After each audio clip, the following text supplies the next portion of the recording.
it was just like a rebirth for me. It was like, you know, everything that I had lost for all those years was given back to me. And once I figured out I could do that, I knew that the possibilities were just kind of endless. Surf's up and Rich Julian is making the most of it. It'll be hours before Rich and his customised wave ski touch dry land again. Up on the beach, others are itching to join him.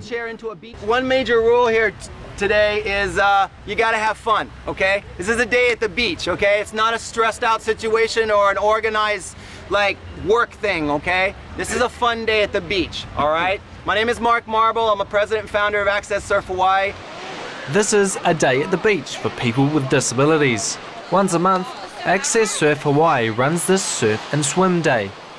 Like many good ideas, it was started by a couple of mates with a can-do attitude.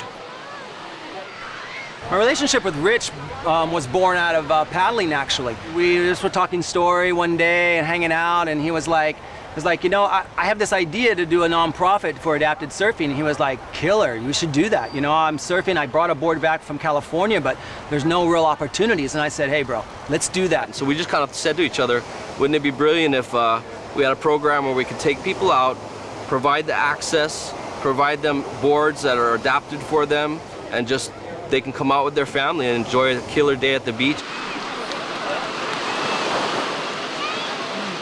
They'd love to expand the scheme to the other islands, but they've struck funding hurdles.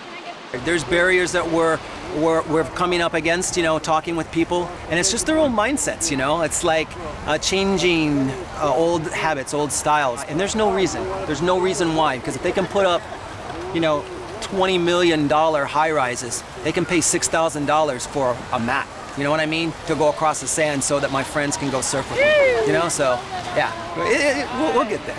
The mats are perfect for getting wheelchairs down to the water. They were designed to get American military vehicles onto beaches, so you can take them anywhere. This one's just on loan for the surf day. Casey, what's up? Mark and Rich want them available permanently and at more beaches.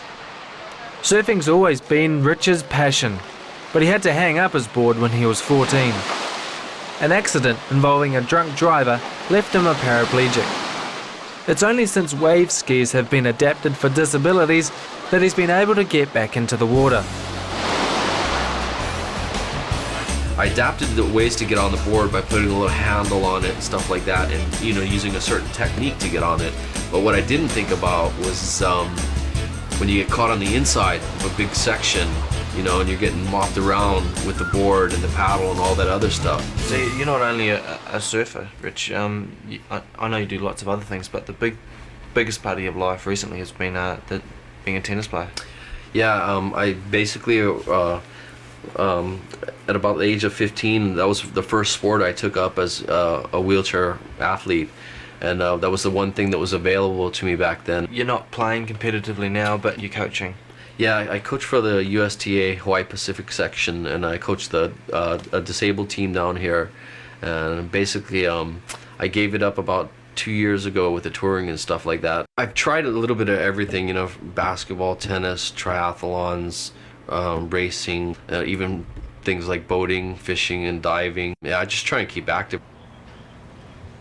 I feel better mentally, physically. You know, you can participate with people that you love, your friends, your family.